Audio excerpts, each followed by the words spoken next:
ప్రియమైన దేవుని పిల్లలారా, ద్వితీయోపదేశకాండం 1వ అధ్యాయంలో దేవుడు మోషేతో మాట్లాడిన మాటలు 1వ అధ్యాయంలోనే మోషే తెలియజేశాడు. 6వ వచనం, మన దేవుడైన యెహోవా హోరేబులో మనకు ఇలాగూ సెలవిచ్చాడు, ఇదిగో ఆ దేశమును మీకు అప్పగించితిని, మీరు వెళ్ళి నేను ప్రమాణం చేసిన దేశాన్ని స్వాధీనపరచుకోండి. దేవుడు మోషేతో మాట్లాడుతూ ఈ దేశాన్ని మీకు ఇచ్చేశాను, కనాను దేశాన్ని, మీరు వెళ్ళండి స్వాధీనం చేసుకోండి అన్నాడు. ఇంకా వెళ్ళలేదు, ఇంకా యుద్ధాలు జరగలేదు, ఇంకా స్వాధీనం కాలేదు. కానీ దేవుడు ప్రకటించాడు, ఈ దేశాన్ని మీకు ఇచ్చాను. బైబిల్ గ్రంథంలో మీరు చూసినట్లయితే అమోరీయులకు, ఎదోమీయులకు, మోయాబీయులకు ఎవరికి వారికే దేవుడు ఒక్కొక్క ప్రాంతాన్ని వారికి ఇచ్చినట్లుగా లేఖనంలో మనం చూస్తాం.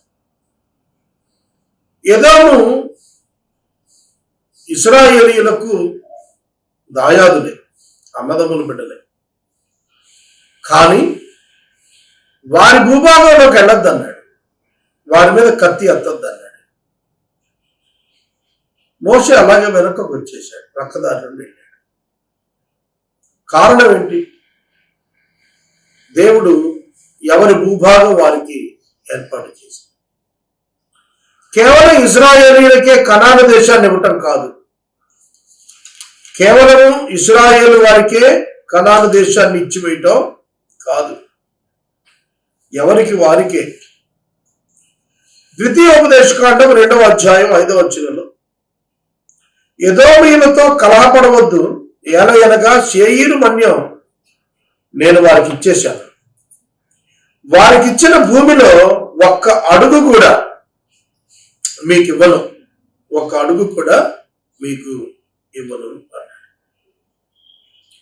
అలాగే 9వ వచనం నుండి చూస్తే, మోయాబీయులను బాధించద్దు, లోతు సంతానానికి 6 దేశాన్ని స్వాస్థ్యం ఇచ్చాను, ఆ భూమిలో స్వాస్థ్యాన్ని నీకు నేను ఇవ్వను. మీకు అర్థమైందా? దేవుడు ఇశ్రాయేలీయులకు కనాను దేశాన్ని ఇవ్వటమే కాదు, ఎదోమీయులకు శేయీరు మన్యాన్ని ఇచ్చాడు, మోయాబీయులకు 6 దేశాన్ని ఇచ్చాడు. కనుక ఏ జాతికి ఆ జాతికే దేవుడు ప్రత్యేకంగా వారి వారి నివాసిత స్థలాలను దేవుడే ఇచ్చాడు. ఏమర్థమవుతోంది? దేవుడు పక్షపాతము లేనివాడు, పక్షపాతి కాడు, సమానంగానే అందరినీ చూస్తున్నాడు. అయితే నిబంధన క్రిందకు వచ్చినందున ఇశ్రాయేలీయులు ఘనమైన చరిత్రకు వచ్చారు, దేవుని తెలుసుకోగలిగారు. మిగిలిన వారికి నిబంధన లేదు, వారు నిబంధన క్రిందకు రాలేదు, వారికి ధర్మశాస్త్రం అప్లై కాదు. It's only for the juice, యూదులకు మాత్రమే ధర్మశాస్త్రం. Even for the Christians also it doesn't apply. క్రైస్తవులకు కూడా ఓల్డ్ టెస్టిమెంట్ లోని ధర్మశాస్త్రం అప్లై కాదు. ఈ విషయాన్ని మనం గుర్తెరగాలి.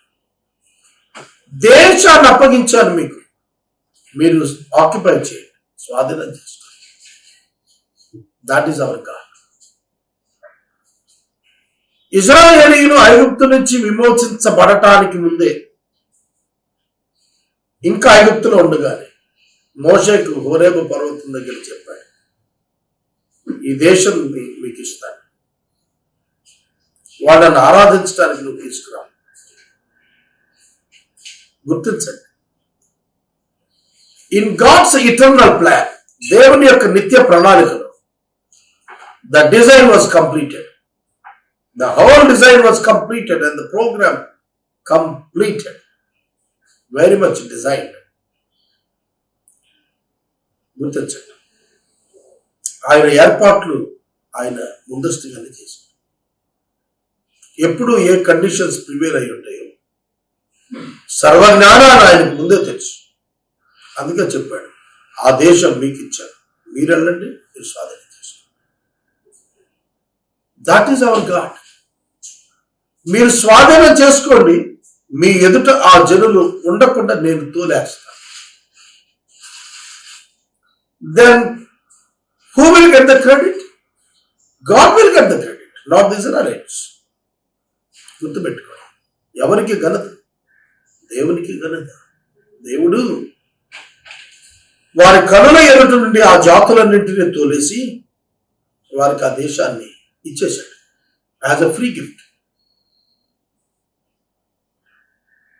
Amazing God, amazing God. ఎట్లాంటి గొప్ప దేవుడు. ప్రియ సహోదరి, సహోదరుడు, తాను ప్రమాణం చేశాడు. అందుకే ఇష్టం. If God promises anything to you, damn sure it will be fulfilled. తప్పిపోయే ఛాన్స్ లేదు అసలు. No chance of escape. నేను మనవి చేస్తున్నా, దేవునికి నమ్మకంగా మనం జీవిస్తే ఆయన యొక్క వాగ్దానాలు ఎన్నడూ తప్పిపో. తరువాత రెండవ మాట 11 వచనంలో, మీ దేవుడైన యెహోవా మిమ్మల్ని విస్తరింపజేసెను. ఈ దేవుడైన యెహోవా మిమ్మలను విస్తరింపజేశాడు. కాబట్టి మీరు ఆకాశ నక్షత్రాల్లాగా ఇప్పుడు విస్తరించే ఉన్నారు. Who is our God? Promise keeping God. అబ్రహామా, ఆకాశం వైపు చూస్తున్నాడు అబ్రహాం. నీ చేతనైతే నక్షత్రాలు లెక్కించు, నీ సంతానం అలా అవుతున్నాడు. ఇసుక రేణువులు లెక్కించు, నీ సంతానం అలా అవుతున్నాడు. లెక్కించడానికి వీలు లేనంతమంది సంతానం ఐగుప్తు దేశంలో వారికి అభివృద్ధి అయ్యింది. వాళ్ళ సంతానాన్ని తీసుకుని వెనక్కి తిరిగి వస్తున్నారు. దేవుడి వాగ్దానం ఏమిటి? ఆకాశ నక్షత్రాలంతగా వర్ధల చేయటం. మోషే చెప్పేశాడు. మోషేకి కొన్ని జనరేషన్స్ బ్యాక్ అబ్రహాముకు దేవుడు వాగ్దానం ఇచ్చాడు, ఆకాశ నక్షత్రాలంతగా నీ సంతానం ఆశీర్వదిస్తాడు. ఐగుప్తు నుంచి బయటకు వచ్చే లోపటే అది నెరవేరిపోయింది. ఆ గొప్ప సంఖ్య అణగద్రొక్కబడుతూ అభివృద్ధి చెందింది. Please note this. అణగద్రొక్కబడుతున్న కొలది అభివృద్ధి చెందినది. కారణము దేవుడు. దేవుడు ఈ మాట గుర్తుపెట్టుకోండి. The God of the Bible can bring up his children at the times of difficulties. శ్రమల్లో, కష్టాల్లో, వ్యతిరేకతల్లో దేవుడు మనల్ని పైకి తెస్తాడు. It's happened in the Bible. ఇది బైబిల్లో జరిగింది. He multiplied them. He multiplied them. దేవుడు వారిని అసంఖ్యాకులుగా చేశాడు. లెక్కించలేనంత మందిని చేశాడు. అంత గొప్పగా చేశాడు. What a great God he is. Promise keeping God. వాగ్దానం నెరవేర్చేటువంటి దేవుడు. మనపై ఆధారపడి కాదు, మన శక్తియుక్తులపై ఆధారపడి కాదు, ఆయన కనికరము చొప్పున, విశేషమైన కనికరం చొప్పున, పునర్జన్మ సంబంధమైనటువంటి స్నానం చేత మనల్ని దర్శించాడు.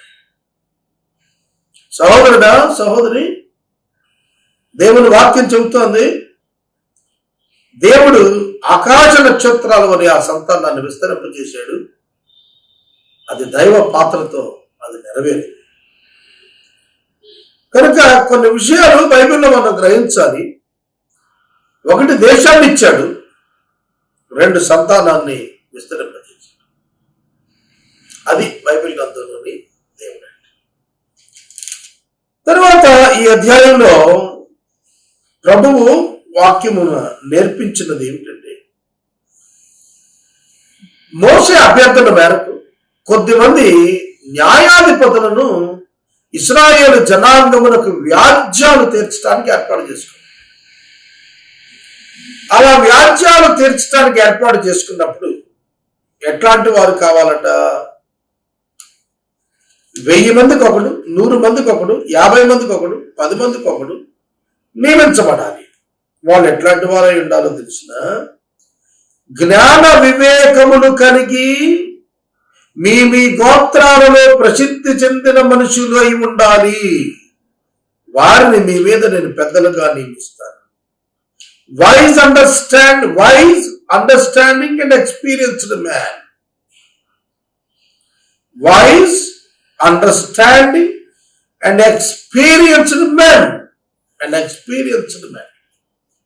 అనుభవం కలిగిన మనిషి, జ్ఞానం కలిగిన మనిషి, అవగాహన కలిగిన మనిషి.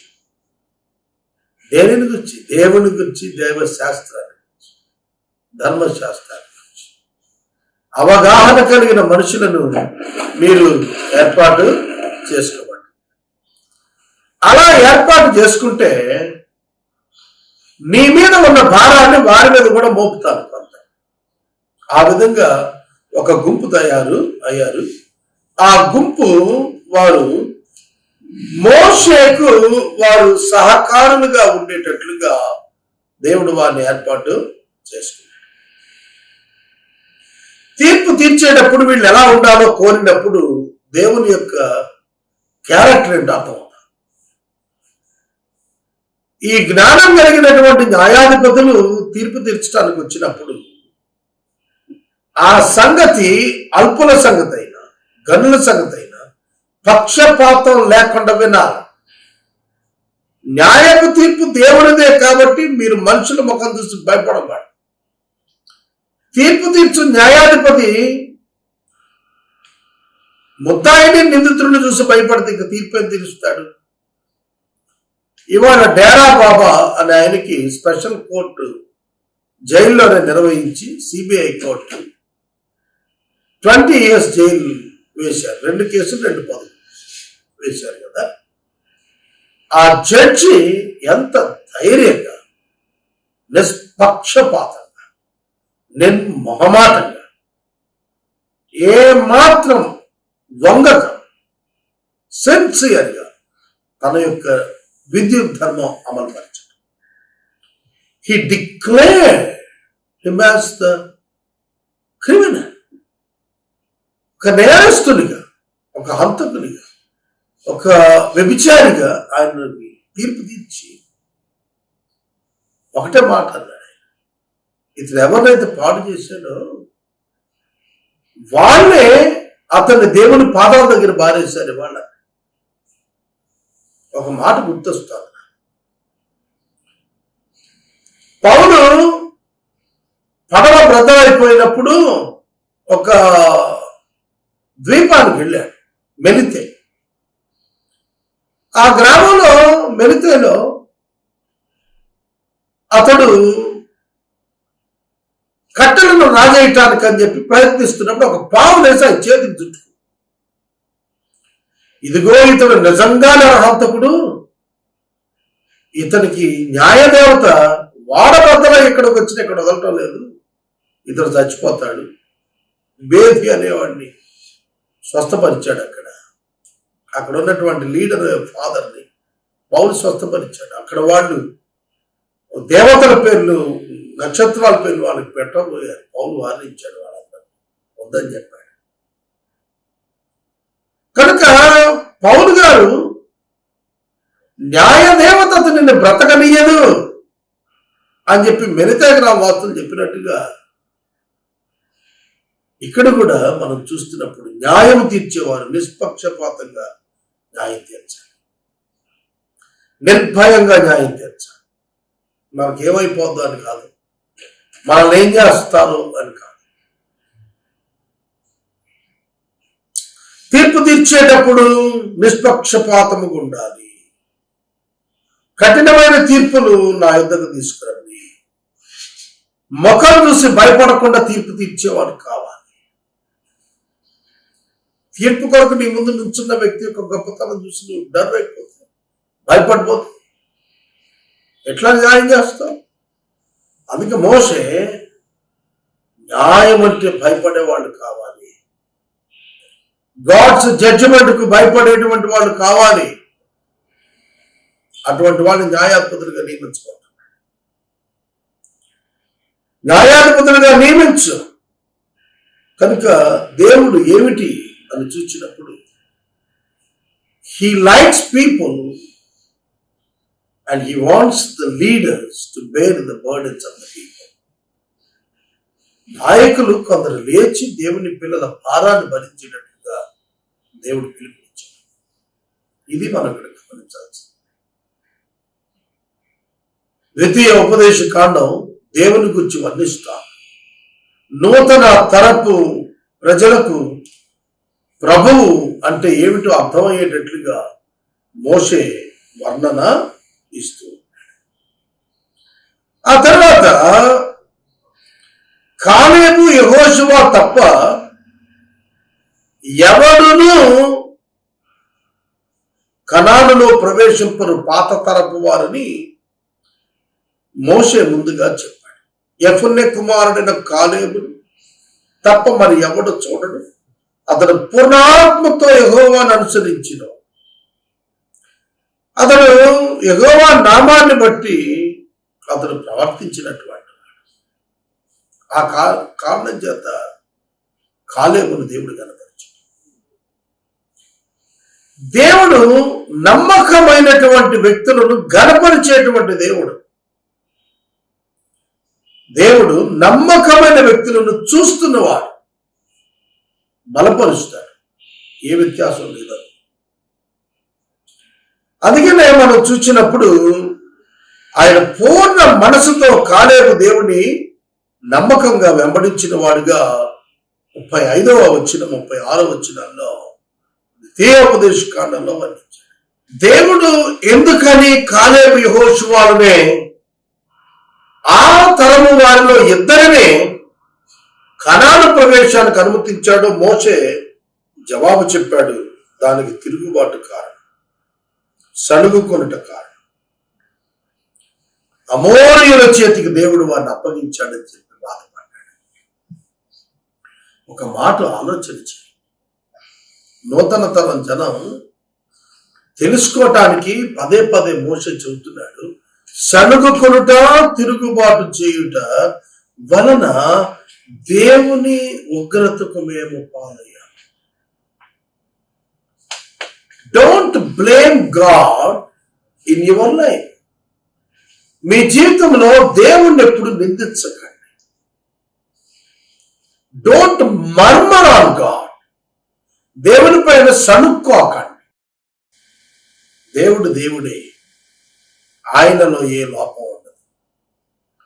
ఆయనపై ఎలా సణుక్కుంటావు? నీపై నువ్వు సణుక్కోవాలి, ఆయన పైన కాదు. ఆయన సమస్తం ఎరిగిన వాడు కదా. ఆయన నీ కొరకు వాగ్దానం ఇచ్చి నడిపిస్తుంటే నీకు బాధ ఏమిటి? తిరుగుబాటు ఎందుకు? తిండి కొరకు, భోజనం కొరకు, మాంసం కొరకు, సమాధుల కొరకు, కూరగాయల కొరకు, వారి కడుపుకే వారు దాసులు అన్నట్టుగా ప్రవర్తించారు. దేవుడు కనిపిస్తున్న మహిమ ఎదుట ఈ భౌతిక అవసరతలు ఎంత అల్పమైనవి. rather than murmuring on God, they should pray.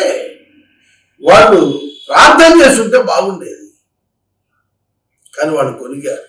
అందుకే దేవుడు వారి శిక్షకు అప్పగించాడు. యెహోవా మిమ్మును బట్టి నా మీద కోప్పడ్డాడు. మిమ్మును బట్టి నా మీద కోప్పడ్డాడు. వాస్తవమే. వాళ్ళను ఖండించటంలో దేవుడు మోషేను కూడా కోప్పడుతున్నాడు.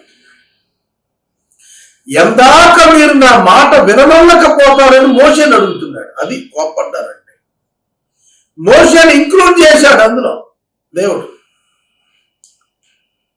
జవాబు ఇవ్వవలసిన అవసరం ఉన్న వారిలో మోషేను ఇంక్లూడ్ చేసి, మీరు ఎన్నాళ్ళు నా మాట వినకపోతారయ్యా, నా ఆజ్ఞలు వినకపోతారు అని ఖండించాడు మోషే. అందుకనే మోషే గారు అంటాడు, మీ వల్ల నన్ను కూడా తిట్టాడు ఆయన. గుర్తెరగండి, దేవుడు అపవిత్రతను సహించేవాడు కాదు, అన్యాయాన్ని సహించేవాడు కాదు, అక్రమాన్ని సహించేవాడు కాదు.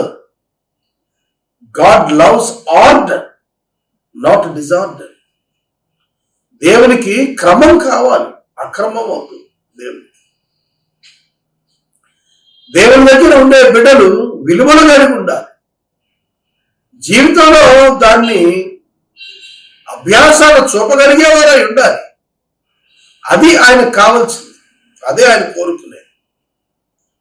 జనులు మేము యెహోవాకు విరోధంగా పాపం చేశాం, మా దేవుడిని యెహోవా మాకు ఆజ్ఞాపించిన మాటలు అనుసరించి మేము పోయి యుద్ధం చేస్తాం నాతో వచ్చారు. యుద్ధానికి పోవద్దు, దేవుడు చెప్పాడు. అమోరీయులతో యుద్ధానికి వెళ్ళొద్దు, దేవుడు మీతో రానంటున్నాడు. Once God declared he doesn't want to go with them for the war. Amorites. అమోరీయులతో యుద్ధానికి వెళ్ళటానికి దేవుడు వారితో కదలటానికి ఇష్టపడినప్పుడు వాళ్ళు అంటారు, మేము వెళ్ళిపోతాం, యుద్ధానికి వెళ్ళిపోతాం. దేవుడు దేవునికి వ్యతిరేకంగా మేము చేసేసాం కాబట్టి మేము వెళతాం. మళ్ళా తప్పు చేస్తున్నారు. తప్పు చేశారని తెలియచేయబడ్డప్పుడు సరి చేసుకోవాల్సింది పోయి మళ్ళీ ఇంకో తప్పే అడిగేస్తున్నారు. దేవుడు మీతో రాడయ్యా, మీరు వెళ్ళకండి యుద్ధానికంటే వినకుండా పరిగెత్తుకుని యుద్ధానికి పోయారు. అమోరీయులు వారిని ముప్పు తిప్పలు పెట్టి హోర్మావులు శాతం చేశారు. కందరేగా జరిగినట్టుగా తరివారు అమోరీయులు ఇజ్రాయేలీ. చాలా మందిని చంపేశారు. యెహోవా సన్నిధిని తిరిగి ఏడవగా మీ మొర ఆయన లక్ష్య పెట్టలేదు, మీ మాట వినలేదు, మీ మాట వినలేదు. సోదరుడు, God is stubborn sometimes. కొన్ని సందర్భాల్లో ఆయన చాలా కఠినంగా అయ్యారు. ఎందుకంటే వారిని బట్టి వారు తమ విధానాల్లో తాము నడవాలనుకున్నంత కాలం దేవునికి వారికి మధ్య వైరమే. తమ చిత్తం కాదు, దైవ విధానం నడవాలనుకుని ఎప్పుడైతే లోబడతారో అక్కడ ఆశీర్వాదపు జల్లు ప్రారంభమై